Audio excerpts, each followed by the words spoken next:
Fair skin, sharp features, slim figure and long flowing hair. Almost हर Bollywood actress को देख के ऐसा लगता है जैसे एक फैक्ट्री में से सारी एक्ट्रेस बन के आ रही हो। वैसे कभी आपने किसी नॉर्थ ईस्टर्न एक्ट्रेस को बॉलीवुड की किसी लीड रोल में देखा है? नहीं? क्यों? बॉलीवुड हमेशा डाइवर्सिटी और रिप्रेजेंटेशन का दावा तो करता है, पर क्या सिनेमा सच में हमारे देश की असली डाइवर्सिटी को दिखाता है? Let's deep dive. And why Indians are racist to begin with? Because half of our population is dark. So Yeah, and it's quite colourful. It's very colourful. Yeah. And from north to south, you see the largest spectrum of color. Absolutely. And I don't get why they have the obsession with fair skin. It's something that's Bollywood का idea of beauty क्या है? एक perfect complexion, एक ideal body type, fair skin, symmetrical features और strict body weight limit. लेकिन क्यों? क्योंकि producer और डायरेक्टर्स को लगता है कि ऑडियंस को सिर्फ ऐसे फेसेस देखना ही पसंद है। लेकिन ये थॉट प्रोसेस कहाँ से आया? अगर हम टॉप हीरोइंस को देखें तो सब एक जैसी दिखती हैं, perfect jaw line, fair skin tone and same chiselled features. क्या आपको लगता है कि ये असली इंडिया का रिप्रेजेंटेशन है? क्या बॉलीवुड एक्ट्रेस उन वुमेन्स जैसी दिखती है जो हम अपने आसपास देखते हैं? एक टिपिकल स्मॉल टाउन वुमन की क्या इमेज होती है? सांवली, थोड़ी सी कर्वी या स्किनी एंड अनफिल्टर्ड फीचर्स। अब सोचिए, ऐसे लोगों को कितनी बार आपने स्क्रीन पे देखा है? प्रियंका चोपड़ा, बिपाशा बासु जैसी कुछ चुनिंदा एक्ट्रेस के अलावा किसी डस्की ब्यूटी को आपने लीड रोल में देखा है? बॉलीवुड के इस अनरियलिस्टिक ब्यूटी स्टैंडर्ड की वजह से एक पूरी जनरेशन में इन्फीरियरिटी कॉम्प्लेक्स बढ़ जाता है, क्योंकि उनको लगता है कि वो अपने फेवरेट एक्ट्रेस जैसे नहीं दिखते हैं। तो क्या बॉलीवुड कभी अपने इस ऑब्सेशन से बाहर निकल पाएगा?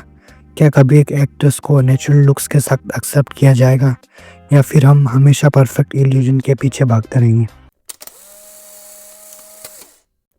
इंडिया एक कंट्री जिसमें कल्चर एंड डाइवर्सिटी हर कोने में बसती है, फिर भी बॉलीवुड देश के एक बड़े हिस्से को इग्नोर करता है।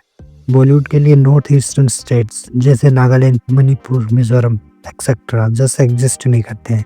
बॉलीवुड में एक भी ऐसा एक्टर या एक्ट्रेस नॉर्थ ईस्ट से नहीं है जिसको हमने कभी लीड रोल में देखा हो। उनको कभी कभी सेकेंडरी कैरेक्टर के लिए कास्ट किया जाता है।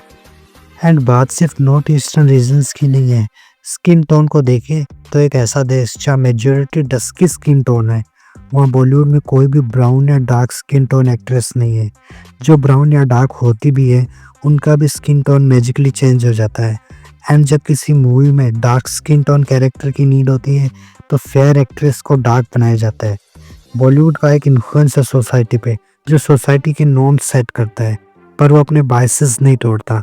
It's time for Bollywood to open its eyes. अब एक और अनकंफर्टेबल टॉपिक पे बात करते हैं, बॉलीवुड का पे गैप। हर बार जब किसी ब्लॉकबस्टर मूवी की अनाउंसमेंट होती है तो हम मेल सुपरस्टार का नाम सबसे पहले सुनते हैं। लेकिन क्या कभी सोचा है कि उन्हीं मूवीज़ में टॉप एक्ट्रेसेस जो मल्टी करोड़ हिट्स डिलीवर करती है, उनकी फीस उनके को स्टार का सिर्फ एक फ्रैक्शन होती है। वही एक्ट्रेसेस जो पूरी मूवी का इमोशनल कोर बनती है। दीपिका पादुकोण जैसे स्टार्स भी जो अपने रोल में जान डाल देती है, एक मेल सुपरस्टार जितना फीस उनको नहीं मिलता है। लेकिन ये सिर्फ फीस की इनइक्वालिटी नहीं है, एक क्लियर मैसेज है जो इंडस्ट्री और सोसाइटी दोनों को रीइंफोर्स करता है कि वुमेन का कंट्रीब्यूशन कम इम्पोर्टेंट है। क्या आपने कभी देखा है किसी मेल एक्टर की फीस इसलिए कम हो रही है क्योंकि उनकी मूवी फ्लॉप हुई है, एंड जब उनका कैरियर रीबाउंड करता है वो फिर से सुपरस्टार बन जाते हैं? लेकिन एक्ट्रेसेस के केस में एक स्मॉल सेटबैक का मतलब है कैरियर ओवर। ये अनइक्वल डायनामिक्स एक और इशू को जन्म देती हैं, दैट इज़ इंक्लूसिविटी। जब इंडस्ट्री में पे गैप ही इतना ज़्यादा है तो इंक्लूसिविटी की बातें बस एक PR स्टेटमेंट बनकर रह जाती हैं। अगर ये चेंज बॉलीवुड में नहीं आता, जो कि कल्चर और सोसाइटी को शेप करता है, तो हम आसपास की दुनिया में क्या एक्सपेक्ट कर सकते हैं? क्योंकि जेंडर इक्वालिटी का मतलब सिर्फ हेडलाइन नहीं है, रियल एक्शन है। बॉलीवुड में डिफरेंट कल्चर वाले फीमेल कैरेक्टर को सिर्फ 2 तरीक़ों से रिप्रेजेंट किया जाता है। या तो उनका कैरेक्टर एक कैरिकेचर होता है, या उन्हें सिर्फ बैकग्राउंड का हिस्सा बना दिया जाता है। फॉर एग्जांपल, चेन्नई एक्सप्रेस में दीपिका पादुकोण का कैरेक्टर मिनम्मा, कैसे उनका रोल एग्जैजरेट एक्सेंट तक लिमिटेड था। उनके एक्सेंट को इतना ओवर सिंपलाइज किया गया था कि ऑडियंस के लिए वो एक कॉमिक रिलीफ बन गया था। ना कि एक ऑथेंटिक तमिलियन वुमन का पोर्ट्रेयल। इसके अलावा मेरी कॉम मूवी में प्रियंका चोपड़ा को नॉर्थ ईस्टर्न वुमन का रोल करने के लिए कास्ट किया गया था, जबकि किसी नॉर्थ ईस्टर्न एक्ट्रेस को कास्ट करने की कोशिश की जा सकती थी। प्रियंका को उस रोल के लिए लुक देने के चक्कर में उनके फेस को ऑल्टर किया गया था, जो कि ऑनेस्टली काफ़ी वियर्ड लग रहा था। जब आप एक डाइवर्स कल्चर को स्टीरियोटाइप तक लिमिटेड करते हो, तो आप उनके आइडेंटिटी को डिसरिस्पेक्ट करते हो। रिप्रेजेंटेशन का मतलब सिर्फ स्क्रीन पर दिखाना नहीं होता, it's about showing them with dignity, authenticity and depth. Bollywood को समझना होगा कि डाइवर्सिटी को सेलिब्रेट करना एक रिस्पॉन्सिबिलिटी है, ना कि एक एस्थेटिक चॉइस। फिल्म मेकर्स को उन एक्टर को कास्ट करने का ट्राई करना चाहिए जो उन रोल को नेचुरली रिप्रेजेंट कर सकते हैं।